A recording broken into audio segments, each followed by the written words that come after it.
Yo, assalamualaikum warahmatullahi wabarakatuh. Selamat malam buat teman-temanku semuanya, khususnya yang sudah ada di YouTube Solusi Hutang MB. Tidak mampu bayar pinjol, tidak sanggup lagi gitu loh. Sudah angkat tangan ya, teman-teman semuanya. Ya kalau sudah tuh angkat tangan ya kita mau ngapain gitu loh. Ya kan? Tidak ada satu orang pun yang bisa memaksamu untuk terus meminta pembayaran di tengah situasi kamu tidak mampu dan kamu tidak sanggup. Kecuali dirimu sendiri untuk memaksa kamu melakukan hal-hal yang merugikan dirimu sendiri gitu. Contoh, kamu dipaksa terus-menerus untuk gali lubang tutup lubang, kamu dipaksa untuk mencari talangan dana, kamu dipaksa terus-menerus untuk menggadaikan aset-aset yang ada, itu dirimu yang cuman yang melakukannya gitu loh. Tapi orang lain tidak akan bisa memaksamu sekejam apapun yang disampaikan debt collector. Kalau atas dasar kamu tidak mampu, mereka tidak bisa memaksamu. Kan sering tuh orang yang bertanya sama saya, "Bang, saya nggak mampu bayar bang. Kira-kira kalau DC datang ke rumah, apa yang harus saya katakan bang?" Ya seperti yang kamu katakan sama saya, tidak mampu bayar, tidak sanggup bayar. Jujur dan terbuka. Sampaikan aja, debt collector bisa mengerti syukur, debt collector tidak mengerti persetan. Toh debt collector juga tidak mengikuti aturan OJK. Anda tahu nggak sih, ada aturan OJK yang terbengkalai. Ada aturan OJK yang dibentuk cuman secara sia-sia. COJK nomor 19 tahun 2023 yang diperuntukkan khusus buat pinjol mulai dari penerapan bunga sampai dengan batas maksimal sampai dengan asuransi itu nggak dipakai sama sekali. Anda boleh cek. COJK nomor 19 mengatur tentang besaran bunga, besaran denda ketika ada nasabah yang mengajukan pinjaman. COJK nomor 19 juga mengatur tentang larangan yang diperbolehkan dan yang tidak diperbolehkan. COJK nomor 19 juga mengatur batas maksimal dari peminjaman. Ya, berapa orang cuma boleh meminjam dalam satu nasabah. Ya, batasnya cuma 3, tapi kenyataan di lapangan seperti apa? Di dalam COJK nomor 19 disampaikan juga kontak darurat bukan sarana tempat melakukan penagihan yang terjadi di lapangan. Kontak darurat seakan-akan dia yang berhutang. Dia yang ditagih, dia yang diburu. Berarti aturan itu tidak dipakai sama sekali oleh pinjol maupun debt collector. Ngapain kalian pusing tidak mampu bayar pinjol? Mereka aja tidak peduli kok dengan aturan yang ada. Ngapain kamu peduli juga dengan hal itu sementara keadaanmu benar-benar loh. Ya, itu harus teman-teman pahami. Habis itu pinjol wajib bekerja sama dengan asuransi. Ada di dalam aturan itu. Untuk memitigasi resiko gagal bayar. Apa yang terjadi? Kenyataan di lapangan tidak sesuai sama sekali. Keluar lagi aturan POJK nomor 22 tahun 2023. Di dalam POJK disampaikan dilarang melakukan penagihan dengan pengancaman. Apa yang terjadi di lapangan? Dilarang melakukan penagihan dengan mempermalukan. Apa yang terjadi di lapangan? Mengancam, mempermalukan, menyebarluaskan informasi, bahkan sampai menagih di luar dari konsumen, padahal sudah dijelaskan. Dilarang melakukan penagihan secara terus-menerus yang sifatnya mengganggu. Yang terjadi apa? Mereka menagih kok suka-suka hati mereka. Ya, dilarang melakukan penagihan di luar dari si konsumen. Yang terjadi sekarang teman-teman semuanya persetan dengan hal itu. Nggak peduli mau pinjol apapun. Ya, mau pinjolnya pinjol besar, mau pinjol raksasa, 10 pinjol besar yang ada di Indonesia atas dasar tidak mampu berhenti bayar gitu loh. Nggak perlu gali lubang tutup lubang. Mencelakai dirimu. Ya. Kalau kamu mampu untuk berusaha, berusaha. Tapi kalau tidak mampu berusaha, berhenti aja bayar gitu. Udah selesai sampai di sana kan. Apa yang ribet-ribet lagi kok? Ya. Ya udah tampung aja risikonya. Apa risikonya? Namamu masuk ke dalam daftar sleep. Namamu masuk ke dalam daftar hitam. Ya sudah, itu risikonya. Kedepannya kamu tidak akan berhutang lagi dan kamu dijauhkan dengan riba. Sedih. Kalau sedih goblok berarti itu. Ya. Harusnya bersyukur gitu loh. Ketika namamu masuk BI checking, bersyukur. Kami diteror bang, kami dicaci maki bang, setiap hari bang, ditelepon, di WhatsApp, di email. Anda yang bodoh, ya. Sudah tahu kan, ditelepon, di WhatsApp, di email, kenapa dibiarkan? Telepon itu ada nomornya masih bisa diganti kok. WhatsApp itu ada nomornya juga bisa dihapus kok. Email seperti itu juga, ngapain dibiarin? Kalau Anda sudah tahu itu sumber masalahnya, harusnya Anda atasi dong. Ngapain Anda nikmati, apalagi alasanmu? Ketika ganti nomor bang, kontak darurat nggak ada hubungannya. Ganti nomor bang, kontak-kontakku bang, nggak ada hubungannya. Yang mengait-ngaitkan dalam hal itu diri Anda sendiri gitu. Faktanya tidak seperti itu. Faktanya tidak seburuk yang Anda bayangkan, teman-teman semuanya. Sekarang kapan waktunya Anda mau berubah? Kapan waktunya Anda mau berbenah diri? Kalau setiap hari otakmu tidak move on dari yang namanya ancaman telepon, ancaman WhatsApp, ancaman email. Padahal pemikiranmu sudah menyerah. Dirimu sudah menyerah, kamu sudah angkat tangan. Kamu nggak sanggup lagi, saya nggak sanggup lagi, Bang. Ya, toleh kanan kiri muka belakang, duit nggak ada. Pekerjaan nggak ada, pemasukan udah nggak ada gitu loh. Tapi kenapa masih diribetkan dengan katanya dia mau datang, DC-nya mau datang? Kenapa tidak jujur aja semuanya? Kenapa tidak terbuka aja sama orang tua? Ya, padahal sumber masalahnya cuma satu kok. Karena kamu membiarkan teleponmu aktif, itu cuma masalahnya. Sisanya nggak ada masalah. Ini pinjaman online, ranahnya online, penagihannya juga secara online. Dari mana dia melakukan penagihan? Ya dari telepon, WhatsApp, dan email. Kalau 3 hal itu nggak ada, ya mereka nggak bisa ngapa-ngapain lagi gitu loh. Ya, itu dari teman-teman semuanya, tolonglah buka pemikiran lagi gitu loh. Ya, itu di luar sana masih berapa banyak itu orang yang gali lubang tutup lubang. Kalian tahu itu tidak akan pernah menyelesaikan masalah. Itu tidak akan pernah mendamaikan masalah, menyelesaikan masalah yang ada hari ini. Itu hanya memperumit keadaan, mempersulit keadaan, bahkan lebih menyiksa daripada sekarang. Hutang yang hanya 2 aplikasi, gara-gara kecerobohan Anda menjadi 5, menjadi 7, menjadi 10, gara-gara kecerobohan. Giliran ditanya duitnya kemana, nggak tahu, Bang. Cuman habis gali lubang tutup lubang. Padahal kan yang ditutup cuman 2 gitu loh. Kenapa Anda bisa menggali 8? Kenapa bisa menggali 7? Kenapa bisa menggali 10? Yang ditutup cuman 2 loh di awal. Ya kan? Berarti Anda sudah masuk dalam perangkap itu. Harusnya sadar. Sadar teman-teman semuanya. Tinggal sekarang ini kekompakan Anda aja gitu loh. Bagaimana kekompakan Anda, bagaimana perdamaian Anda dengan diri Anda, bagaimana Anda meyakini bahwa ini akan baik-baik saja, dan bagaimana Anda percaya dengan kemampuan Anda bahwasannya Anda bisa sukses tanpa hutang buat ke depannya. Itu aja kok PR-nya, apa yang susah sih? Ya. Sementara kita sama-sama tahu kok berapa banyak aturan OJK yang tidak dipakai sama sekali oleh pinjol, mungkin nggak terhitung. COJK nggak dipakai. Habis itu ada lagi wajib menagih 90 hari nggak dipakai. Cuman boleh mengakses camilan, ada yang dipakai, ada yang tidak. Banyak sebenarnya aturan OJK tentang pinjol, bahkan satu kata atau satu kalimat pun nggak pernah tertinggal. Tapi sayangnya praktek di lapangan tidak sesuai, dan OJK tidak mengawasi sampai ke lapangan. OJK hanya membentuk aturan, mau diikuti mau tidak OJK nggak peduli.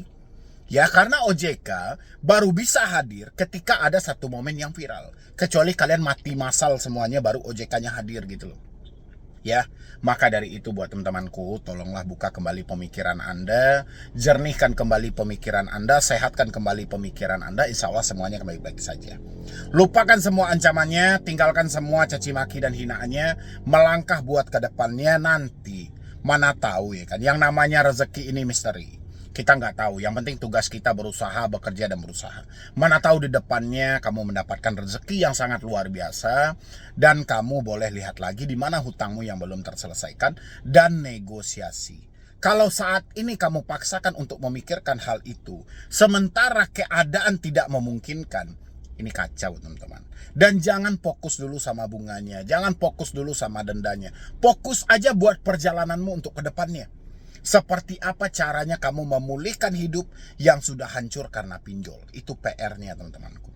Ya, dan selanjutnya teman-teman semuanya bisa nonton video ini. Dan jangan lupa juga untuk disupport juga channel ini. Mudah-mudahan channel ini makin berkembang. Oke?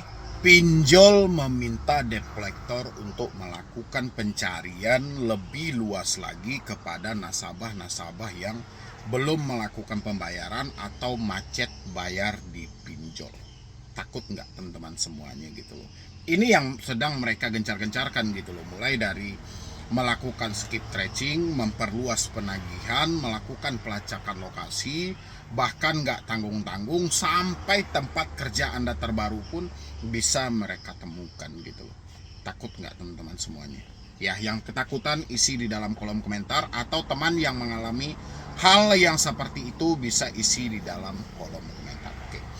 Untuk teman-temanku yang mengalami telat bayar atau tidak mampu bayar seperti di kredit pintar, dipinjam duit, di uang mie, atau pinjol-pinjol yang lainnya, Ini mungkin sudah nggak asing lagi dengan yang namanya memperluas penagihan, melakukan skip tracing, melakukan pelacakan lokasi, sampai menghadirkan RT dan RW, pihak kepolisian setempat untuk mendatangi Anda juga, memaksa Anda untuk bayar lunas di tempat. Ya, sebelum saya lanjutkan, yang belum mensupport channel ini boleh disupport dulu, boleh didukung dulu, karena satu supportan dari Anda menjadikan channel ini makin berkembang dan saya makin semangat lagi memberikan motivasi dan edukasi. Teman-teman mungkin bisa lihat banyak ini yang diancam-ancam bahwasannya dia telah tahu Anda masih bekerja ya di perusahaan yang lama, Anda kenapa tidak melakukan pembayaran, habis itu ini ada lagi memperluas pencarian dan segala macam, sampai pelacakan lokasi. Ini ancaman sampah, teman-temanku. Ya, ancaman yang tidak bermutu. Selagi mereka masih mengucapkan dengan hal seperti ini, menandakan mereka tidak ada kemampuan, tidak ada power untuk mendatangi Anda secara langsung gitu. Ya, ingat, debt collector yang mau berkunjung ke rumah Anda, dia tidak perlu konfirmasi di mana keberadaan mereka, dia tidak perlu mengkonfirmasi lokasi mereka, mereka tidak perlu mengkonfirmasi apapun tentang itu, dan mereka senyap hadir ke rumah Anda. Tapi selagi mereka masih berbicara, itu bullshit dan sampah. Ya. Tujuannya apa gitu loh? Tujuannya mengelabui pemikiran Anda supaya terjadi gali lubang tutup lubang. Supaya Anda tidak bisa berpikir normal, supaya Anda tidak bisa berpikir maksimal, sehingga tanpa berpikir panjang akan terjadi gali lubang tutup lubang. Ini yang harus teman-teman pahami gitu. Ya, hentikan semua ketakutan yang ada. Jangan biarkan telepon aktif, WhatsApp aktif, email aktif. Teman-teman ini bandel gitu loh. Teman-teman itu terkadang saya pun juga heran gitu loh. Diminta untuk segera putus komunikasi yang ada. Ya, tapi malah membiarkan. Ya, teman-teman malah membiarkan, teman-teman malah menikmati, tapi ketakutan. Kalau menikmati untuk tidak ketakutan gak ada masalah, tapi menikmati untuk ketakutan, semua harus diterjemahkan. Bang, ini gimana bang? Kok mereka bisa melacak lokasi saya? Apakah ini data jebol dari BPJS Ketenagakerjaan dan segala macam? Kalau untuk BPJS bisa dicek dari nomor NIK-mu. Ya, mereka melakukan hal seperti itu, menandakan mereka tidak mampu mendatangimu sampai ke alamat. Ya, itu yang harus teman-teman pahami. Sekarang saya selalu menyampaikan, ini teman-teman nggak perlu takut lagi, nggak perlu cemas lagi. Teman-teman tinggal kenali apa penyebab sehingga tidak mampu bayar pinjol. Ini yang harus teman-teman cari. Apa penyebab sehingga tidak mampu bayar pinjol? Apakah ini disengaja? Apakah ini benar-benar kita tidak mau bayar, duit kita ada tapi kita sengaja tidak mau bayar? Atau memang fakta hidup? Kalau memang fakta hidup, terus rugi banget dong kalau kita harus ketakutan dengan hal seperti ini. Apa yang perlu kita takutkan? Ya, toh keadaannya memang sudah seperti ini kok. Mereka mau ngancam seperti apapun, duit saya nggak ada kok. Kan harusnya seperti itu teman-teman berpikir gitu loh. Bukan malah mencari talangan dana. Bahkan ada yang gila-gila yang terbaru melaporkan sama saya, bang, saya sudah menggadaikan tanah saya bang ke bank, tapi hutang ini tidak lunas. Menyesal nggak tuh sekarang? Ya sudah gadai di bank, hutang sudah bertambah, pinjolnya tidak lunas. Siapa yang bisa disalahkan dalam posisi ini? Nggak ada yang bisa disalahkan kecuali diri Anda sendiri. Kenapa tidak berpikir dulu sebelum melakukan hal seperti ini? Harusnya kan berpikir dulu teman-teman semua. Ya, gali lubang tutup lubang. Anda gadaikan aset ke bank dengan sistem hutang, dengan mencicil, apa bedanya dengan gali lubang tutup lubang? Anda pinjam duit tetangga Anda, apa bedanya dengan gali lubang tutup lubang? Ya, sama aja, hutang ini diperjuangkan. Kalau mau menyelesaikan hutang bukan dengan cara gali lubang tutup lubang. Ya, saya pun juga berhutang teman-teman, tapi saya nggak mau gali lubang tutup lubang. Saya bertahan di posisi ini, saya akan usahakan gitu loh. Saya bekerja, saya kumpulkan uang, saya prepare, bahkan biaya keseharian saya tekan gitu loh. Yang penting bagi saya dapat makan gitu loh. Biaya nongkrong saya sisihkan. Biaya buat rokok dan segala macam saya simpan dulu gitu loh. Biasanya merokok 2 bungkus kita sisihkan dulu. Begitu caranya kita untuk menyelesaikan hutang. Bukan dengan cara gali lubang tutup lubang. Ya, kalau Anda gali lubang tutup lubang, itu tidak akan pernah selesai. Jadi ini tolong buat teman-temanku semuanya, tolong ini disemain, benar-benar lah gitu loh. Ini ekonomi sudah sulit loh. Anda lihat kan di Jakarta demo di mana-mana, mahasiswa memperjuangkan. Kita tengok apapun kebijakan yang diambil oleh pemerintah semuanya menyakiti hati rakyat gitu loh. Semua menteri selalu setiap kali berstatement tapi tidak memikirkan apa dampaknya di kemudian hari dan segala macam gitu loh. Semua mereka tidak ada yang menganggap rakyat ini ada gitu loh. Jadi Anda mau hidup mau mati mereka persetan. Sekarang ya Anda tidak ada uang, Anda tidak mampu bayar, tapi masih aja Anda mencelakai diri Anda dengan cara gali lubang tutup lubang. Ya Anda selalu menerjemahkan ini benar gak sih bang, ini benar gak sih bang. Capek kita teman-teman semuanya gitu loh. Terlepas itu benar atau tidak, hari ini kita tanyakan, kita tidak mampu bayar, kita tidak sanggup bayar. Kita ini bukan penjahat loh. Ya, kita ini bukan mafia. Sejak awal kita meminjam dengan nawaitu yang baik. Tapi salah mereka kenapa kita diberikan bunga yang tinggi. Kenapa kita diberikan tenor yang singkat. Kenapa kita dihadapkan dengan debt collector yang sampah seperti ini gitu loh. Kan itu yang perlu kita pertimbangkan. Jadi melalui video ini saya himbau buat teman-teman semuanya, yuk sudah yuk gitu loh. Ganti aja nomor Anda, hapus aja WA Anda gitu loh. Ganti email Anda biar Anda tenang. Pelan-pelan Anda bisa bekerja, Anda bisa berusaha, dan Anda usahakan ini. Kalau memang ada nawaitu Anda untuk menyelesaikan hutang-hutang, bekerjalah. Untuk bekerja dan berusaha Anda butuh ketenangan pemikiran. Tapi kalau nomor Anda masih aktif, WhatsApp masih aktif, email masih aktif, tidak akan ada ketenangan buat diri Anda bekerja dan berusaha. Yang ada kesusahan setiap hari. Ya, Anda pasti akan diganggu. Sekuat apapun mentalmu, setiap hari kamu mendapatkan chat dan WhatsApp seperti ini, mentalmu akan hancur. Kamu akan luluh kawan-kawanku. Ya, kamu akan terjadi juga tindakan-tindakan yang merugikan dirimu sendiri. Alangkah baiknya hari ini kita putus semua komunikasi. Kita biarkan pinjol memerintahkan semua debt collector mereka untuk mengunjungi kita ke rumah. Biar kita bisa terangkan secara langsung. Daripada kita menerangkan melalui telepon, melalui WhatsApp yang ada kita dicaci maki. Setuju nggak teman-teman semuanya? Kalau setuju, ketik setuju di dalam kolom komentar dan praktekkan. Modal kita cuma 20.000 perak. Anda akan dijauhkan dari kepanikan dan kesetresan setiap hari. Ini bukan cara kabur dari pinjol, tidak. Tapi ini lebih cara menyelamatkan pemikiran Anda dari tekanan, desakan, ancaman yang setiap hari dilontarkan oleh debt collector pinjol. Silahkan dibuktikan. Assalamualaikum warahmatullahi wabarakatuh. Selamat sore buat teman-temanku semuanya, khususnya sudah ada di YouTube Solusi Hutang MB ini teman-teman semuanya. Hati-hati resiko gagal bayar atau resiko galbay seperti di Akulaku, di Kredivo, di Kredit Pintar, di Samir.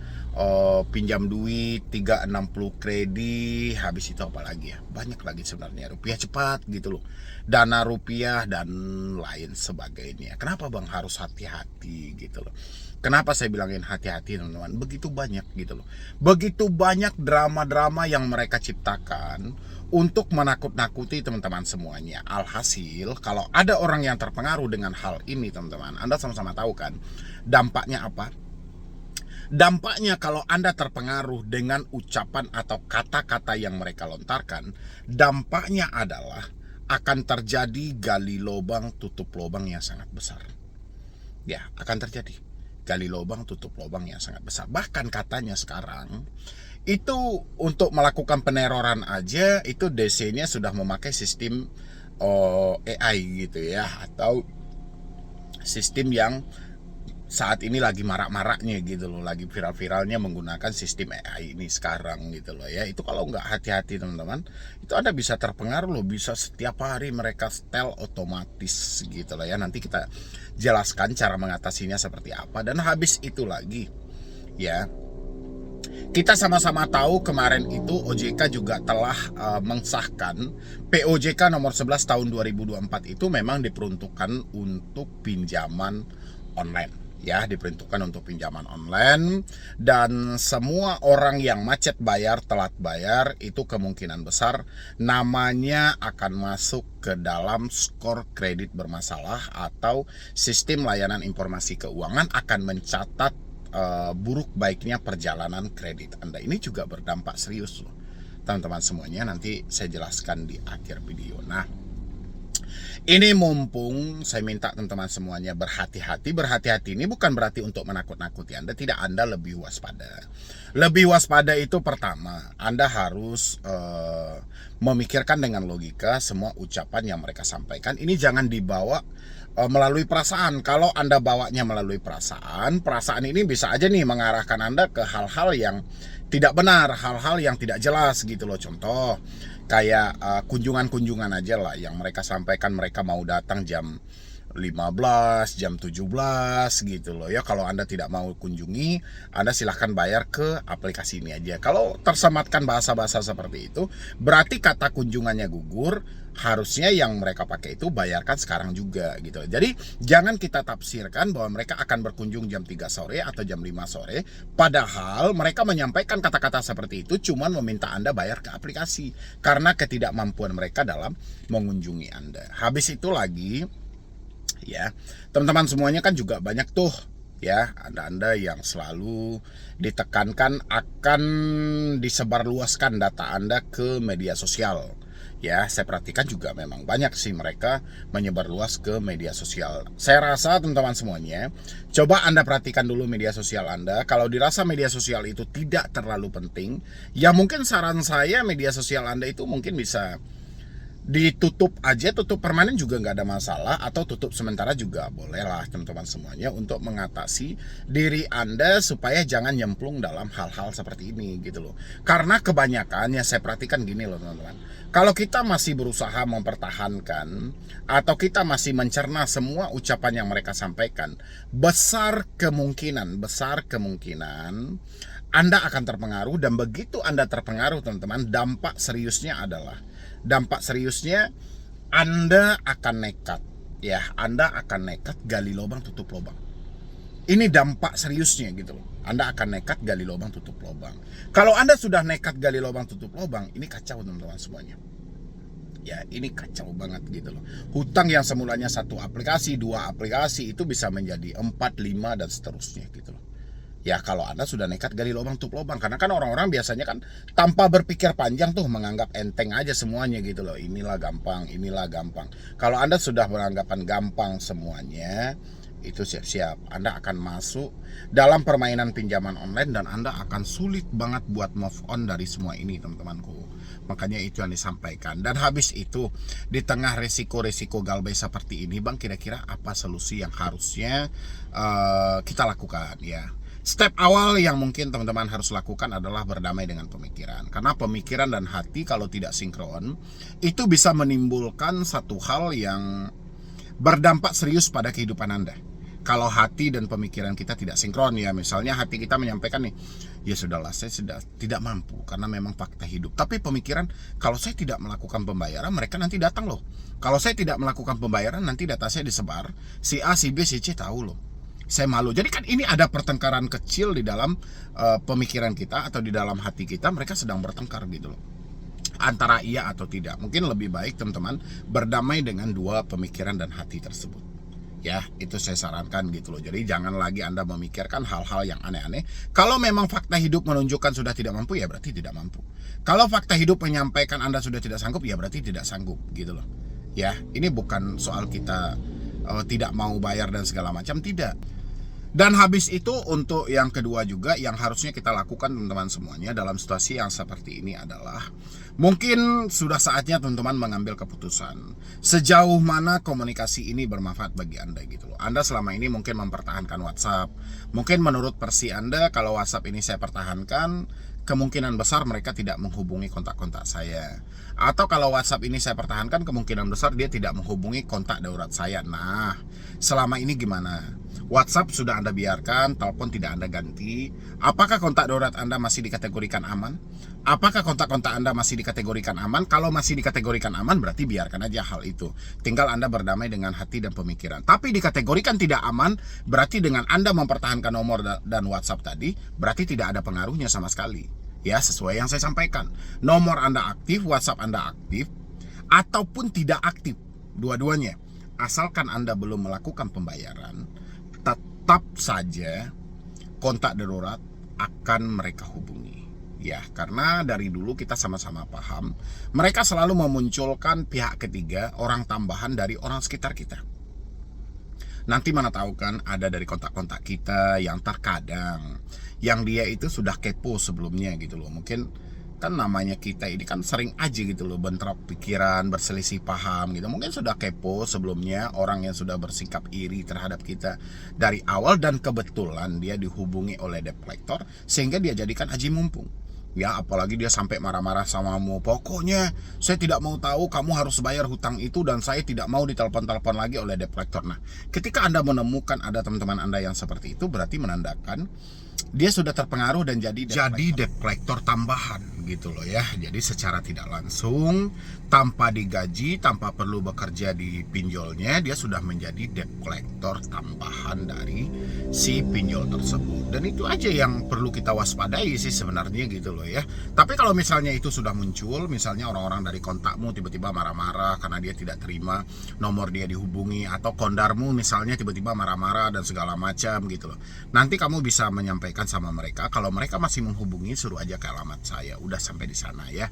Habis itu lagi, ini nggak kalah penting juga teman-teman. Masih banyak mungkin ya teman-teman semuanya yang ditagi oleh pinjol-pinjol legal juga gitu loh, seperti Kredit Pintar atau pinjol lainnya gitu loh. Biasanya kan mereka sering share-share lokasi. Share-share lokasi itu kan sudah sering saya bikinin teman-teman semuanya. Jadi Anda nggak usah terpengaruh bahwasannya mereka akan berkunjung, mereka sudah share lokasi dan segala macam, teman-teman.